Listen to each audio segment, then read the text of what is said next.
Hello guys, welcome to my YouTube channel রাখি blog and short ভিডিওতে আপনার সবাইকে স্বাগত। আপনার সবাই কেমন আছেন? আশা করি আপনার সবাই খুব ভালো আছেন।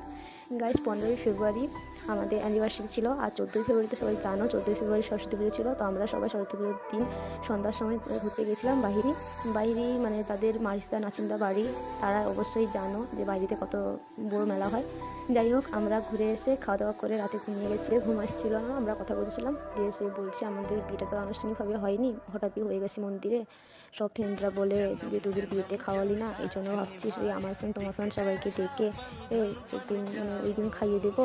ভাই ফোন করেছে, দিয়ে আমি ফোনটা ধরবো ভাবছিলাম, তারপরে ভাবলাম যে এত রাত হয়ে গেছে, তারা নিচে রুমে ঘুমিয়ে যাচ্ছে, কিছু হয়তো অসুবিধা হচ্ছে, কিছু লাগবে আরে হয়তো, এই ভেবে ফোনটা আমি ধরলাম। দিয়ে বলছে বৌদি ঘুমিয়ে গেছো নাকি, নিচে আসো। ও না, কথা আছে।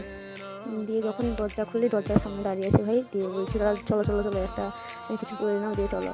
দিয়ে আমরা নিচে গেলাম, কী ব্যাপার বুঝতে পারলাম। যখন আমি হঠাৎ মোবাইলের দিকে তাকাই 11টা 59 হয়েছে, তখন বুঝতে পারলাম যে কিছু একটা তো ব্যাপার আছে। দিয়ে আমার দুই ভাই 14ই ফেব্রুয়ারি রাত 12টার সময় আমাদেরকে সারপ্রাইজ দিল। আমি তো ভীষণই খুশি। দুই ভাই আর আমার দুজন, মোট 4জন মেলাতে গেছিলাম, আবার একসঙ্গেও এসেছি। বাট কী করে যে এত কিছু অ্যারেঞ্জমেন্ট করেছি আমি সত্যি জানি না। আমি তো হঠাৎই দেখে চমকে গেছি, মানে এতটাই খুশি যে আমি তোমাদের কি বলবো। গাইস, আমার টাইমের প্রবলেমের জন্য ভিডিওটা এডিট করতে দেরি হয়ে গেছে। প্লিজ ভিডিওটি যদি ভালো লাগে like, comment, share and subscribe.